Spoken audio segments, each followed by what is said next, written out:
since line is parallel to, since tangent is parallel to the given line, so m1 is equal to m2 होगा। अब m1 की value क्या आई थी मेरे पास, that is 2 bracket x minus 2, और m2 की वैल्यू क्या आई है मेरे पास 2। इस वाले 2 से वाला 2 कटेगा, x माइनस 2 की वैल्यू 1 है तो x की वैल्यू 3 आ गई। अब हमेशा जो भी पॉइंट हमें पुट करना होता है बेटा, हम कर्व के अंदर पुट करते हैं ताकि हम पॉइंट निकाल सकें। तो ये वाला पॉइंट कर्व में पुट होगा, तो y is equal to 3 minus 2 का होल स्क्वायर, तो y इज इक्वल टू 1। तो रिक्वायर्ड पॉइंट क्या आ गया, क्वेश्चन में रिक्वायर्ड पॉइंट बोला गया था, रिक्वायर्ड पॉइंट इज 3,1। अगर हमें कॉन्सेप्ट पता था तो हम कर सकते थे इस वाले क्वेश्चन को। 8 के बाद में आपने पूछा है क्वेश्चन नंबर 13। हाँ, यहां होना था जो तुम बोल रहे थे बेटा, 13th क्वेश्चन। ये भी हो जाता अगर तुम वो कॉन्सेप्ट का यूज करते तो। ये कह रहे हैं कि आपको कर्व दे रखा है, कर्व है आपके पास x square by 9 plus y square by 16 is equal to 1। अब आपको पॉइंट बताने हैं जब पहले केस में tangent is parallel to x axis. जब tangent parallel to x axis है तो क्या होता है, स्लोप ऑफ टेंजेंट 0 होता है। मैंने अभी बताया था, दिखाया था तुम्हें। स्लोप ऑफ टेंजेंट के लिए dy बाय dx निकालना पड़ेगा। तो 1/9 कांस्टेंट x स्क्वायर का डेरिवेटिव 0, 1/16 कांस्टेंट y स्क्वायर का derivative 2y into dy by dx that is equal to 0। अब यहां से dy बाय dx निकाल लीजिए, तो dy by dx will be what, dy by dx will be minus 2/9 of x divided by 2/16 of y। 2 से 2 कटेगा, तो answer will be minus 16/9 x divided by y। अब क्या कह रहा है, tangent is parallel to x axis. पहले तो dy बाय dx में लिख लेता हूँ, dy बाय dx आया minus 16/9 x divided by y। Same चीज को मैं अगले पेज पे लेके जा रहा हूँ, सेम चीज को मैं यहाँ पे लिख रहा हूँ कि dy बाय dx क्या है, minus 16/9 x divided by y। क्या बोल रहा है, tangent is parallel to x axis, tangent is parallel to x axis. अगर कोई भी tangent parallel to x axis होता है तो क्या होता है, हम dy by dx is equal to 0 put करते हैं। भाई पुट कर दीजिए, minus 16/9 x divided by y that is equal to 0। तो यहां से x की वैल्यू 0 आ गई। अब ये जो x की वैल्यू 0 आई है बच्चों, इसको कर्व में पुट कर दो, पुट इन कर्व। हमेशा कर्व में पुट करेंगे पॉइंट निकालने के लिए। क्या था, x square by 9 plus y square by 16 is equal to 1। 0 put कर दो, तो 0 plus y square by 16 is equal to 1। तो y की वैल्यू आ जाएगी प्लस माइनस 4। तो पॉइंट कितना आ गया मेरे पास, पॉइंट आ गया 0 प्लस माइनस 4। अब सेकंड केस में कह रहे हैं parallel to y axis, parallel to y axis. तो पैरेलल टू y एक्सिस होता है तो मैंने क्या बताया था, स्लोप ऑफ नॉर्मल 0 होता है। स्लोप ऑफ नॉर्मल इज 0, और स्लोप ऑफ नॉर्मल क्या होता है भाई हमारे पास, that is -1 by dy by dx that is equal to 0। अब dy बाय dx ये आया था, तो -1 बाय dy बाय dx क्या आ जाएगा, इसी का रेसिप्रोकल। तो यानी कि 9y upon 16x that is equal to 0। तो y की वैल्यू 0 आ गई। अब y की वैल्यू 0 आ गई तो इसको कर्व में पुट कर दो, पुट इन कर्व। तो क्या आ जाएगा, x square by 9 plus y square by 16 is equal to 1। Y की वैल्यू 0 पुट कर दी, तो एक्स की वैल्यू प्लस माइनस 3। तो पॉइंट क्या आ गया मेरे पास, पॉइंट आ गया प्लस माइनस 3,0। बताइए भाई, ये दोनों क्वेश्चन क्लियर हुए सबको? सौरभ भाई साहब स्पेशली आपको कुछ कुछ क्लियर हो रहा है?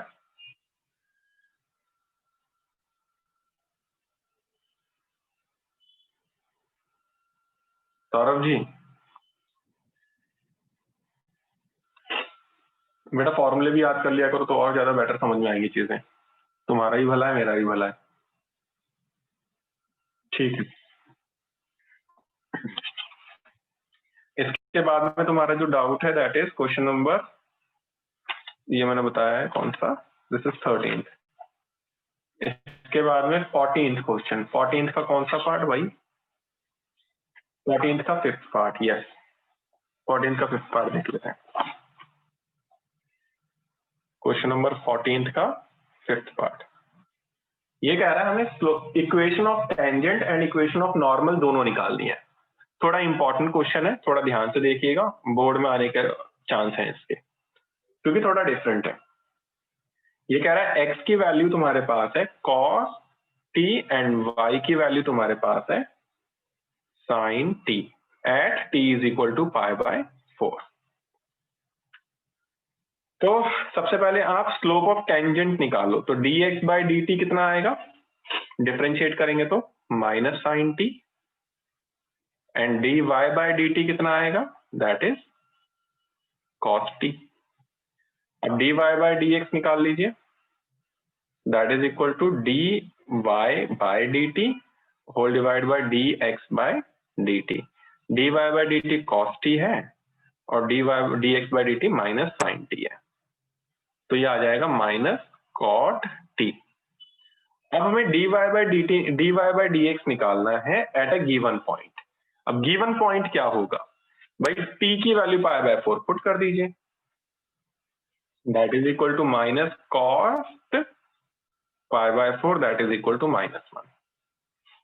ठीक है, तो अब स्लोप ऑफ टेंजेंट मुझे मिल गया, slope of tangent that is dy by dx, ये आ गया -1। और पॉइंट मेरे पास क्या है? Point x comma y. x comma y जरा देखना, t की जगह π/4 पुट कर दो, cos π/4 कॉमा साइन π/4, तो कितना आ जाएगा? 1/√2 कॉमा 1/√2। तो भाई स्लोप ऑफ टेंजेंट आ गया, पॉइंट आ गया, तो इक्वेशन ऑफ टेंजेंट आ जाएगी। Equation of tangent is y minus y1 is equal to m bracket x minus x1। तो एलसीएम ले लो, √2y minus 1 upon √2 is equal to minus बाहर √2x माइनस 1 अपॉन √2। √2 से √2 कटेगा, क्या आ गया? √2y minus 1 is equal to minus √2x plus 1। इस पूरे को उधर भेज दो, √2x plus √2y minus 2 is equal to 0। अब जैसे मैंने इक्वेशन ऑफ टेंजेंट निकाली है, ठीक वैसे आपकी इक्वेशन ऑफ नॉर्मल भी आएगी। अब स्लोप ऑफ नॉर्मल, अगर स्लोप ऑफ टेंजेंट ये है तो स्लोप ऑफ नॉर्मल क्या आ जाएगा? -1 बाय dy बाई dx, तो m2 आ जाएगा -1 अपॉन -1 यानी कि 1। पॉइंट हमारे पास क्या है? 1/√2 कॉमा 1/√2, तो इक्वेशन ऑफ नॉर्मल आ जाएगी। Equation of normal is again y minus y1 is equal to m 1 है ब्रैकेट x माइनस x1। इसको सॉल्व कर लेंगे, we will get equation of normal. I hope ये वाला क्वेश्चन भी सबको क्लियर हो गया होगा। एनी डाउट इन दिस भाई? खास करके जिनका डाउट था वो तो जरूर बताया करें। Is there any doubt in this question? Clear, very good,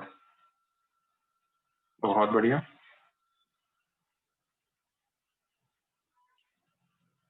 ठीक है,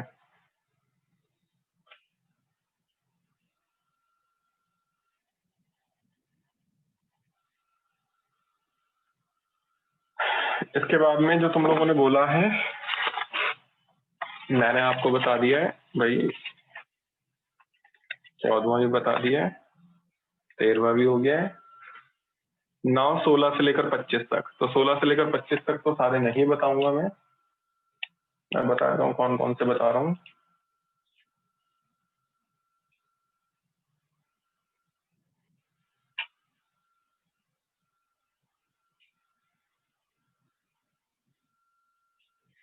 जो जो मुझे लग रहे हैं बताने चाहिए वो बता देता हूँ। 21, 24, 25 आए हैं डाउट, तो 21, 24, 25 देख लेते हैं कौन कौन से हैं।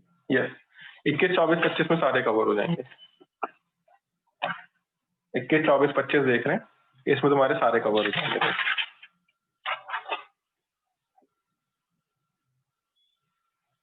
सी क्वेश्चन नंबर 21।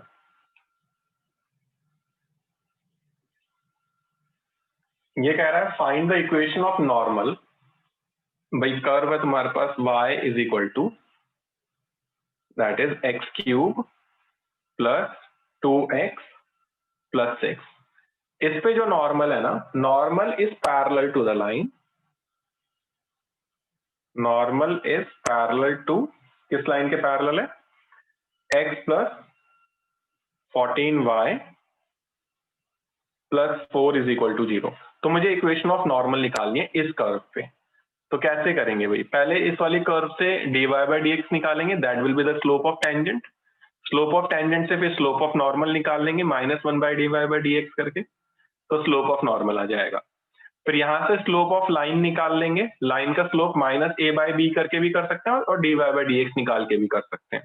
तो dy बाई डी एक्स निकाल के कर लेंगे, स्लोप ऑफ लाइन आ जाएगा। अब नॉर्मल और लाइन दोनों पैरेलल है, यानी कि स्लोप ऑफ नॉर्मल और स्लोप ऑफ लाइन दोनों इक्वल होंगे। तो वहां से x की वैल्यू आ जाएगी, x की वैल्यू कर्व में पुट करके y की वैल्यू आ जाएगी, है ना। x और y की वैल्यू मिल गई तो स्लोप ऑफ नॉर्मल निकाल लेंगे, dy बाय जो हमारे पास नॉर्मल का स्लोप आया था इन टर्म्स ऑफ x, उसमें x की वैल्यू पुट करके स्लोप ऑफ नॉर्मल निकाल लेंगे, पॉइंट आ जाएगा, इक्वेशन ऑफ नॉर्मल निकाल लेंगे स्लोप पॉइंट फॉर्म लगाकर। ये हमारे करने का तरीका होगा, फिर भी मैं बता देता हूं। तो dy बाई डी एक्स निकालो, ये है 3x² प्लस 2, ठीक है। तो स्लोप ऑफ नॉर्मल क्या आ जाएगा, slope of normal -1 by dy by d x होता है जी, that is -1 by 3x² plus 2, this is equation 1। ये कर्व है, ठीक है। अब लाइन से देख लेते हैं जरा, लाइन क्या है हमारे पास, x plus 14y plus 4 is equal to 0। इसको डिफ्रेंशिएट कर लीजिए, 1 plus 14 into dy by d x that is equal to 0। तो dy by d x will be -1 by 14, है ना। अब आपको पता है कि दोनों ही आपके इक्वल होंगे, लिखेंगे सिंस नॉर्मल एंड लाइंस, ये एग्जाम में किस तरीके से रिप्रेजेंट करना है मैं वो बता रहा हूं। Since normal and lines are parallel, so their slopes are equal, इसलिए उनके स्लोप्स इक्वल होंगे। तो इसका मतलब क्या है, -1 बाय 3x² प्लस 2, इसको सेकंड ले लेते हैं, इज इक्वल टू -1 बाय 14, -1 से -1 कटेगा, रेसिप्रोकल कर दो, 3x² plus 2 is equal to 14, 3x² is equal to 12, x² is equal to 4, x की वैल्यू प्लस माइनस